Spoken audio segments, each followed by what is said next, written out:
الحمد لله نحمده ونستعينه ونستغفره ونعوذ بالله من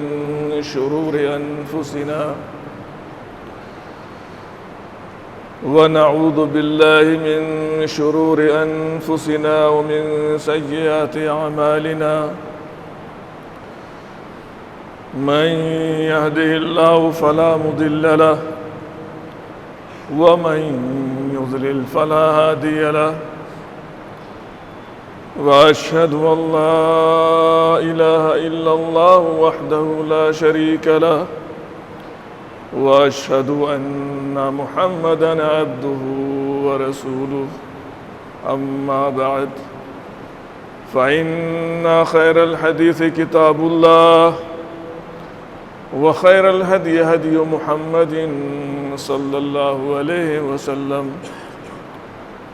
وشر الأمور محدثاتها وكل محدثة بدعة وكل بدعة ضلالة وكل ضلالة في النار فأعوذ بالله السميع العليم من الشيطان الرجيم بسم الله الرحمن الرحيم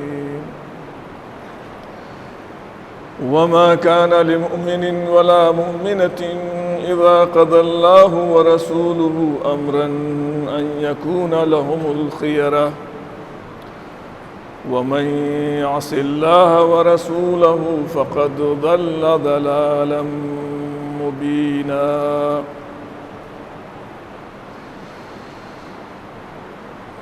اسلامی و دینی بھائیوں اور محترم اساتذہ اکرام، ذکر چل رہا تھا کہ اللہ کے رسول صلی اللہ علیہ وسلم کے صحابہ حج کے تعلق سے کس قدر آپ کی سنت کی اتباع کرنے کی کوشش کرتے تھے، اور اگر اس موقع سے کوئی شخص ذرا سا بھی ادھر سے ادھر ہوتا تھا، اللہ کے رسول صلی اللہ علیہ وسلم کی سنت سے ہٹ جایا کرتا تھا، تو فوراً صحابہ اکرام اس شخص کو، چاہے وہ کتنا ہی بڑا شخص کیوں نہ ہو، یا اس وقت کا خلیفہ ہی کیوں نہ ہو، یا مسلمانوں کا حکمراں ہی کیوں نہ ہو، فوراً اس موقع سے صحابہ اس کو ٹوکتے تھے اور اس کی اصلاح فرمایا کرتے تھے کہ آپ اللہ کے رسول صلی اللہ علیہ وسلم کی سنت سے ہٹ رہے۔ آخری بات جو آپ کے سامنے رکھی گئی تھی وہ یہ تھی کہ اللہ کے رسول صلی اللہ علیہ وسلم کا قول، آپ کا فعل، آپ کی تقریر کے ہوتے ہوئے امت میں سے کسی کی بات نہیں مانی جائے گی، چاہے وہ اس امت میں اللہ کے رسول کے بعد سب سے افضل انسان کیوں نہ ہو، ابو بکر صدیق ہی کیوں نہ ہو، عمر، عثمان، علی اور ان کے علاوہ جن بزرگان دین سے یا ائمہ مجتہدین سے ہم بے پناہ عقیدت اور محبت رکھتے ہیں، اگر ان کی بات اللہ کے رسول صلی اللہ علیہ وسلم کی سنت کے مخالف ہے تو ایسی صورت میں اللہ کے رسول صلی اللہ علیہ وسلم کی سنت ہی پر عمل کیا جائے گا۔ اسی تعلق سے میرے سامنے ایک اور حادثہ ہے، ایک اور واقعہ ہے، اور یہ واقعہ مشہور عالم دین شیخ الاسلام ابن تیمیہ رحمۃ اللہ علیہ نے امام احمد رحمۃ اللہ علیہ کی کتاب سے، مسند امام احمد سے ذکر کیا ہے، اور صحیح واقعہ ہے۔ یہ واقعہ یہ ہے، سالم سے روایت ہے، جو عبداللہ ابن عمر مشہور صحابی ہیں، حضرت عمر کے صاحبزادے ہیں، سالم روایت کرتے ہیں اپنے والد کے سلسلے میں عبداللہ ابن عمر کے تعلق سے کہتے ہیں سئلا ابن عمر عن متعۃ الحج، ابن عمر سے حج تمتع کے سلسلے میں پوچھا گیا، دریافت کیا گیا کہ کرنا چاہیے یا نہیں کرنا چاہیے، آپ اس سلسلے میں کیا فرماتے ہیں؟ فَأَمَرَ بِهَا، لہذا عبداللہ ابن عمر رضی اللہ تعالیٰ عنہ نے حکم فرما دیا کہ کرنا چاہیے۔ کیوں کرنا چاہیے؟ وجہ کیا ہے؟ کہا قد احلہ اللہ عز وجل، کہ اللہ رب العزت نے اس کو جائز قرار دیا ہے، حلال قرار دیا ہے حج تمتع کو۔ فمن تمتع بالعمرۃ الی الحج، قرآن میں اس کا ذکر آیا ہوا ہے، اس کی اجازت موجود ہے۔ اور کہتے ہیں وَأَمَرَ بِهَا رسول اللہ صلی اللہ علیہ وسلم، اور اللہ کے رسول صلی اللہ علیہ وسلم نے اپنے صحابہ کو حکم فرمایا تھا، جو لوگ قربانی کا جانور لے کر نہیں آئے تھے اپنے ساتھ حج کرنے کے لیے، ان کو حکم فرمایا تھا کہ آپ حج تمتع کریں گے۔ ابن عمر رضی اللہ تعالیٰ عنہ نے یہ فتویٰ دیا قرآن کی روشنی میں اور اللہ کے رسول صلی اللہ علیہ وسلم کی سنت کی روشنی میں۔ پھر کیا ہوتا ہے؟ فَقِيلَ لَهُ إِنَّكَ تُخَالِفُ أَبَاكَ، ابن عمر سے کہا گیا، کسی اعتراض کرنے والے نے اعتراض کیا کہ آپ تو حکم فرماتے ہیں کہ حج تمتع کیا جائے، لیکن آپ کے والد محترم اس کی مخالفت کرتے ہیں، وہ منع کرتے ہیں اس سے، اور آپ بھی اپنے فتوے کے ذریعے سے اپنے والد محترم کی مخالفت کر رہے ہیں۔ عبداللہ ابن عمر رضی اللہ تعالیٰ عنہ کچھ خاموش رہے، لیکن جب بہت زیادہ لوگوں نے اصرار کیا اور ضد کی، روایت کے الفاظ ہیں فَإِذَا أَكْثَرُوا عَلَيْهِ، جب لوگ بہت زیادہ سوال کرنے لگے اس تعلق سے، تو عبداللہ ابن عمر نے کہا چلیے اگر یہ مان لیا جائے کہ میرے والد حج تمتع سے منع کیا کرتے تھے، اگر اس کو تسلیم کر لیا جائے تو آپ یہ بتائیں أَفَكِتَابُ اللَّهِ أَحَقُّ أَن تَتَّبِعُوا أَمْ عُمَرَ، کہ اللہ کی کتاب اس بات کی زیادہ حقدار ہے کہ اس کی بات مانی جائے، اس کی پیروی کی جائے، یا عمر اس بات کی زیادہ مستحق ہے کہ ان کی بات مانی جائے؟ ایک طرف اللہ رب العزت کی کتاب ہے، قرآن ہے، دوسری طرف عمر رضی اللہ تعالی عنہ اس سے منع فرما رہے ہیں، قرآن کہتا ہے جائز ہے، عمر کہتے ہیں کہ نہیں کرنا چاہیے۔ اور کس وجہ سے عمر منع کرتے تھے میں اس سے پہلے یہ بات ذکر کر چکا ہوں، بار بار وہی چیز دہرانا نہیں چاہتا۔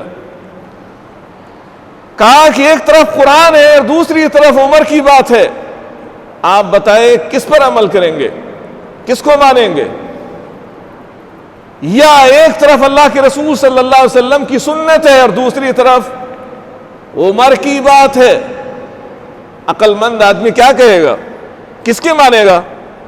قرآن کی بات پر عمل کرے گا یا حضرت عمر کی بات پر عمل کرے گا؟ اللہ کے رسول کی سنت پر عمل کرے گا یا حضرت عمر کی بات پر عمل کرے گا؟ اگر ہمارے اندر ذرہ برابر بھی ایمان ہے اور معمولی سی بھی عقل اس دماغ کے اندر موجود ہے تو یہی کہیں گے کہ ہم اللہ کی کتاب پر عمل کریں گے، اللہ کے رسول کی سنت پر عمل کریں گے، یہی صحیح جواب ہے اس کا۔ اور آئیے دوسری روایت کے الفاظ ہیں قَالَ کتاب اللہ بینی و بینکم، میرے اور تمہارے درمیان جو چیز فیصلہ کرنے والی ہے وہ اللہ کی کتاب ہے کہ حج تمتع کرنا چاہیے یا نہیں کرنا چاہیے، خود فیصلہ کر لو۔ کہا کتاب اللہ احق ان یتبع عمر، اللہ کی کتاب کی پیروی کی جائے، اتباع کی جائے، وہ زیادہ حقدار ہے یا عمر کی اتباع اور پیروی کی جائے وہ زیادہ حقدار ہے؟ تو صحیح جواب اس کا یہ ہے کہ کسی کی بھی بات ہو، اس امت کا کوئی بڑے سے بڑا انسان اور شخص ہو، اگر اس کی بات اللہ کی کتاب کے خلاف ہے، اللہ کے رسول کی سنت کے خلاف ہے، تو اس کی بات نہیں مانی جائے گی۔ آئیے اس حادثے اور اس واقعے کو ذکر کرنے کے بعد علماء کرام نے کچھ تبصرہ کیا ہے اس حادثے، اس واقعے پر، کہ ہمیں اس واقعے سے کیا چیزیں سمجھ میں آتی ہیں، کیا چیزیں ہمارے لیے باعث عبرت و نصیحت بن سکتی ہیں۔ ایک بات تو یہ بات معلوم ہوتی ہے اس حادثے سے، اس واقعے سے، کہتے ہیں ان ابن عمر لما اورز بفعل ابیہ احتج بالسنت، جب ابن عمر کی بات کی مخالفت کی گئی ان کے باپ کے قول کے ذریعے سے کہ آپ تو بیٹے ہیں عمر کے اور عمر منع کرتے ہیں اور آپ کہتے ہیں کہ کیجئے، تو انہوں نے دلیل میں کیا چیز پیش کی ہے؟ انہوں نے دلیل میں اللہ کے رسول کی سنت پیش کی ہے کہ اللہ کے رسول کی سنت ہے یہ، میں اپنی طرف سے یہ بات نہیں کہہ رہا ہوں۔ اور دوسری بات کیا بات معلوم ہوئی؟ کہتے ہیں ان قول الرسول مقدم علی قول کل احد، اللہ کے رسول کا قول ہر حال میں مقدم کیا جائے گا، اس کو ترجیح دی جائے گی، اس پر عمل کیا جائے گا، اس کی اتباع کی جائے گی۔ اس امت کا کوئی بھی قول آ جائے اس کے مقابلے میں کس کی بات مانی جائے گی؟ ایک بات یہ معلوم ہوتی ہے کہ اللہ کے رسول کے قول کو مقدم رکھا جائے گا۔ اور اگر قرآن ہم پڑھتے ہیں اور سمجھتے ہیں، قرآن نے ہم کو یہی سبق دیا ہے، ایمان کا تقاضا یہی ہے، یا ایھا الذین آمنوا لا تقدموا بین یدی اللہ ورسولہ، ایمان کا تقاضا یہی ہے کہ ہماری کوئی بات اللہ اور اس کے رسول سے آگے نہیں ہونی چاہیے، ہمیں اللہ اور اس کے رسول کی بات کے دائرے ہی میں رہنا ہے، اور اگر اللہ اور اس کے رسول کی بات کے خلاف کسی کی بھی بات آ جائے اس کی ہمیں نہیں ماننی ہے۔ ایک بات یہ معلوم ہوتی ہے۔ اور آئیے تیسری بات اس سے کیا معلوم ہوتی ہے؟ لا يعارض قوله علیہ السلام بقول احد، اللہ کے رسول کی بات کی مخالفت کسی کی بات کے ذریعے سے نہیں کی جانی چاہیے۔ وَلَوْ كَانَ أَقْرَبَ النَّاسِ، وہ شخص آپ کا کتنا ہی عزیز ترین انسان کیوں نہ ہو، کتنی ہی محبت کیوں نہ رکھتے ہو آپ اس سے، کتنی ہی عقیدت آپ کو اس شخص سے کیوں نہ ہو، وہ آپ کا کتنا ہی قریبی انسان کیوں نہ ہو، آپ کو اس کی بات نہیں ماننی ہے۔ کس کی ماننی ہے؟ اللہ کے رسول صلی اللہ علیہ وسلم کی بات ماننی ہے۔ وہ شخص جس کی بات قرآن کے خلاف ہے، حدیث کے خلاف ہے، وہ آپ کا باپ ہی کیوں نہ ہو، والد ہی کیوں نہ ہو، والدین ہی کیوں نہ ہو۔ کوئی کہہ سکتا ہے کہ یہاں اللہ رب العزت نے تو حکم فرمایا ہے، کیا حکم فرمایا؟ وَقَضَىٰ رَبُّكَ أَلَّا تَعْبُدُوا إِلَّا إِيَّاهُ وَبِالْوَالِدَيْنِ إِحْسَانًا، والدین کے ساتھ احسان کرنے کا حکم فرمایا ہے۔ اور احسان کی ایک شکل یہ بھی ہو سکتی ہے کہ ہم والدین کی بات مانیں، سنیں۔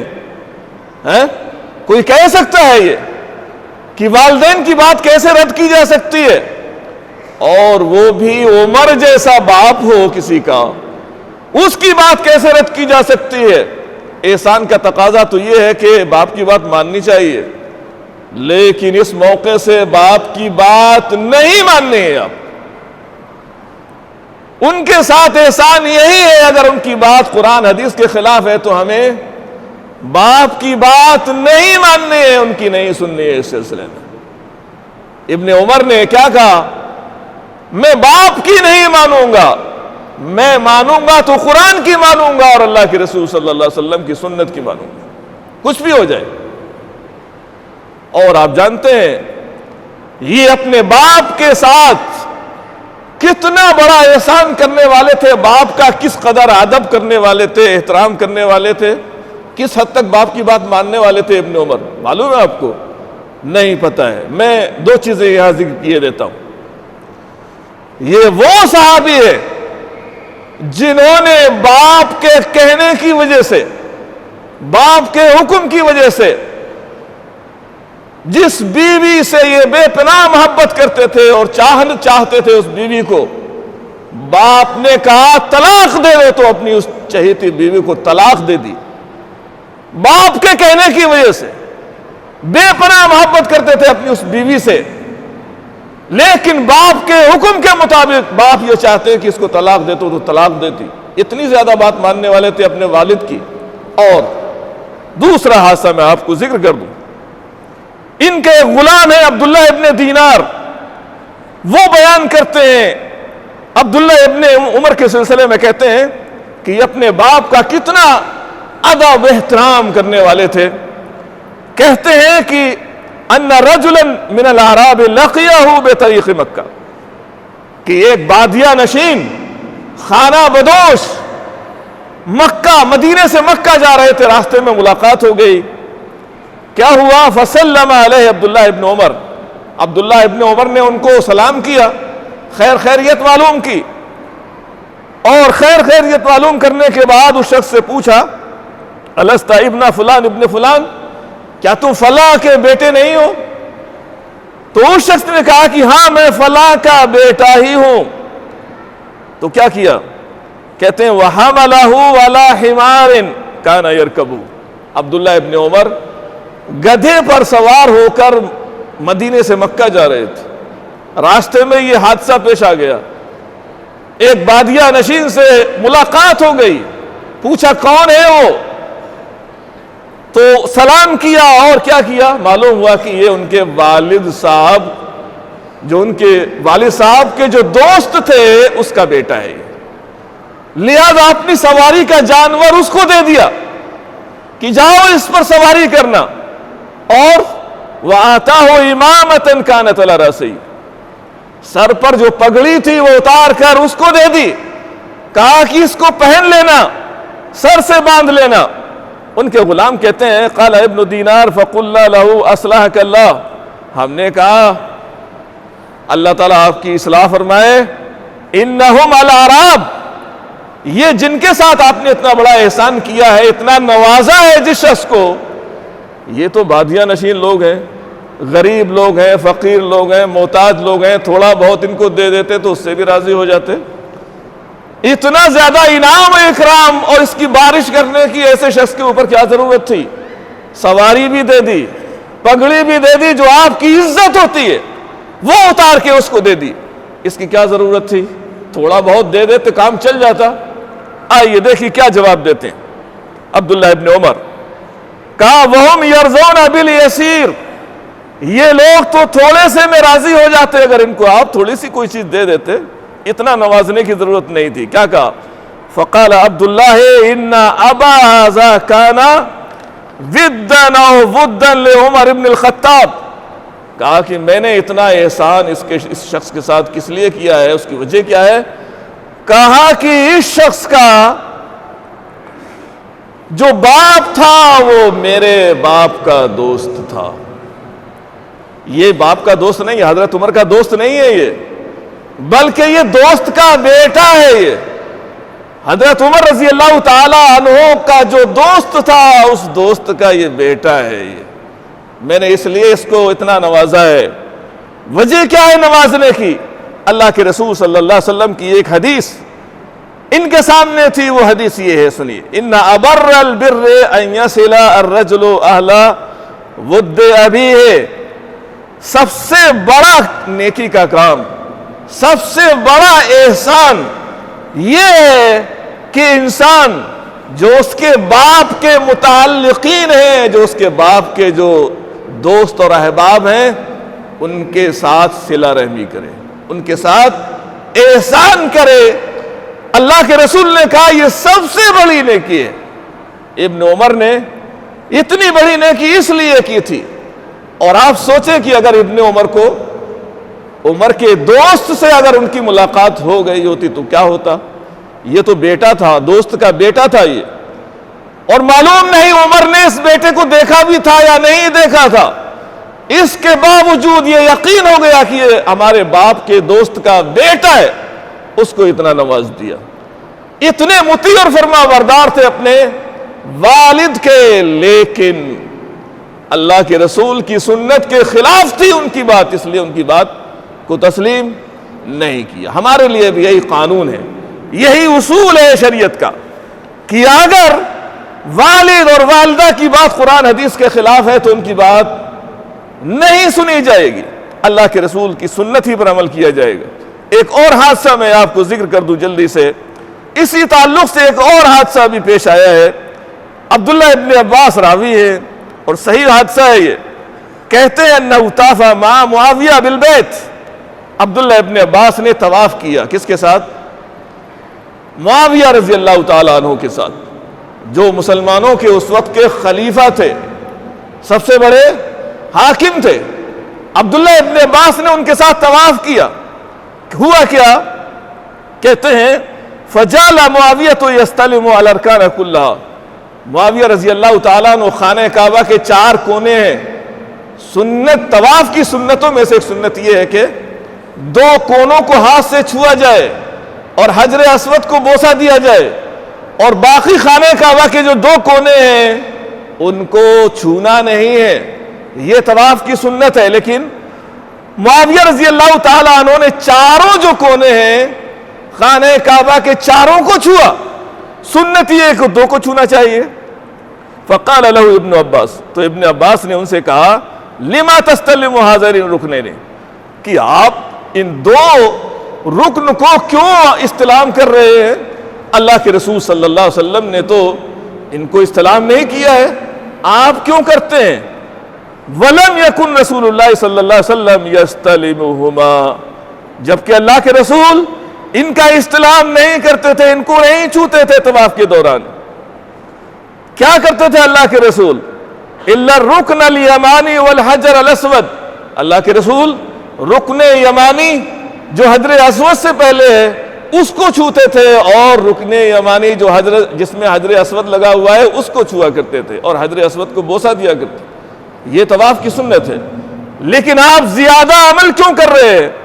فقال معاویہ لیس شیء من البیت مہجورا، معاویہ رضی اللہ تعالیٰ عنہ نے کہا کہ خانہ کعبہ کی کوئی چیز ایسی نہیں ہے کہ اس کو چھوڑ دیا جائے۔ کیا مطلب ہے؟ یہ ان کا اجتہاد تھا، یہ ان کی رائے تھی۔ آج لوگ کہتے ہیں کہ فلاں اتنے بڑے عالم ہیں، ان سے کیسے غلطی ہو سکتی ہے؟ فلاں اتنے بڑے امام ہیں، ان سے کیسے غلطی ہو سکتی ہے؟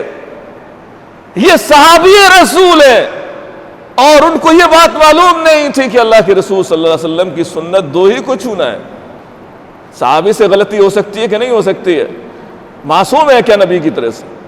صحابہ سے بھی غلطی ہو سکتی ہے، اجتہادی غلطی بھی ہو سکتی ہے، لیکن ہمیں اللہ کے رسول کی سنت پر عمل کرنا ہے۔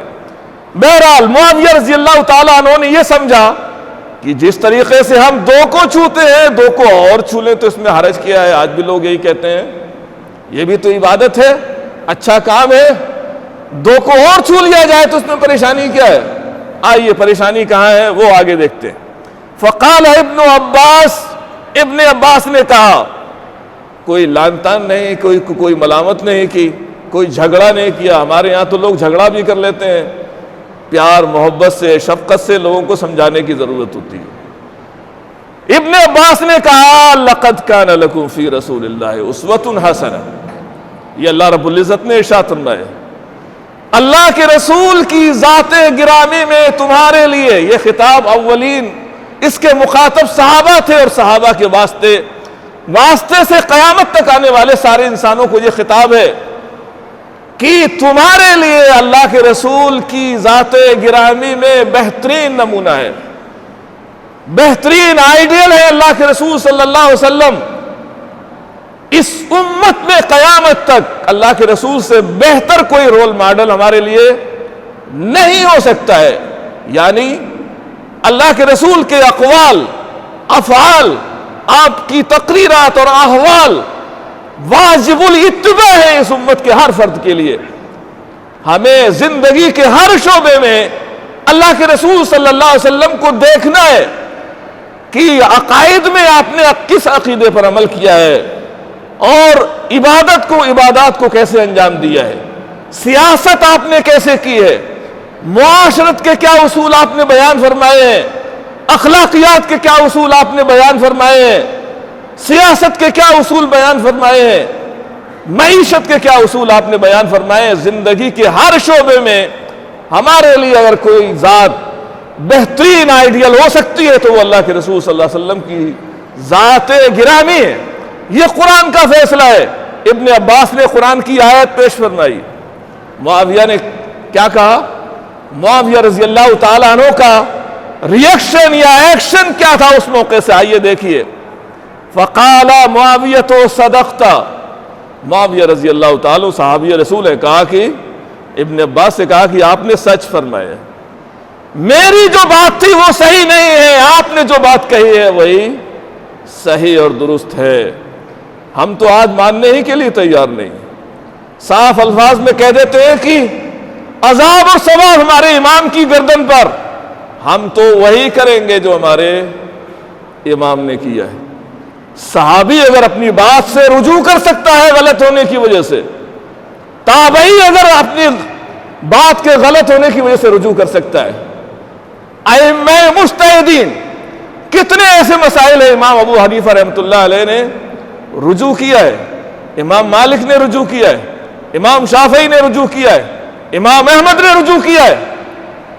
آپ کا جو مقتدی ہے، جو امام ہے، وہ رجوع کر سکتا ہے، لیکن ہماری بد دماغی دیکھیے، ہماری پریشانی دیکھیے، لیکن ہم اپنی غلط بات چھوڑنے کے لیے تیار نہیں۔ آپ کا امام رجوع کر سکتا ہے لیکن ہم رجوع کرنے کے لیے تیار نہیں۔ اس کے بعد علماء نے لکھا ہے فرجع الی قولہ، معاویہ رضی اللہ تعالیٰ عنہ نے ابن عباس کے قول کی طرف رجوع فرما لیا۔ کیوں رجوع فرما لیا؟ اس حادثے اس واقعے پر بھی تبصرہ کیا ہے علماء نے۔ ایک بات تو اس سے معلوم ہوتی ہے کہ صحابہ اللہ کے رسول کی اتباع کے کس قدر حریص تھے۔ معاویہ رضی اللہ تعالیٰ عنہ وقت کے خلیفہ تھے، ڈر کی وجہ سے لوگ زبان نہیں کھولتے ہوں گے، لیکن ابن عباس نے جرأت کی کہ آپ کی بات اللہ کے رسول کی سنت کے خلاف ہے، اور انہوں نے اس بات کو تسلیم بھی کیا کہ میری بات صحیح نہیں ہے، آپ ہی کی بات صحیح ہے، ہمیں بھی آج یہی کرنا ہے۔ اور دوسری بات، دین کے نام پر چیزیں ایجاد کی جائیں کہ اس میں حرج کیا ہے، اس میں پریشانی کیا ہے، آخر ثواب ہی کا کام تو ہے، یہ بات درست نہیں ہے۔ ہمیں وہی ثواب کا کام کرنا ہے جس کی نشاندہی ہمارے نبی نے کی، بس وہیں رک جانا ہے۔ اور تیسری بات یہ ہے کہ جو کام اللہ کے رسول صلی اللہ علیہ وسلم نے نہیں کیا ہے وہ ہمیں نہیں کرنا چاہیے۔ ہمیں بھی ایسا ہی کرنا چاہیے کہ جو کام اللہ کے رسول نے نہیں کیا ہے اس پر ہمیں عمل نہیں کرنا ہے۔ ایمان کا تقاضا یہی ہے، اللہ کے رسول کی سنت کی اتباع کا تقاضا یہی ہے۔ اللہ رب العزت سے دعا ہے کہ اللہ تعالیٰ اس امت کو صحیح سمجھ عطا فرمائے، اور اللہ کے رسول صلی اللہ علیہ وسلم کی ہر حال میں سنت کو اہمیت دینے کی، اس پر عمل کرنے کی اور دوسروں کو سمجھانے کی، بتلانے کی توفیق عطا فرمائے۔ انشاءاللہ زندگی رہی تو ہو سکتا ہے اسی سلسلے پھر آپ سے گفتگو ہو۔ وآخر دعوانا الحمدللہ رب العالمین۔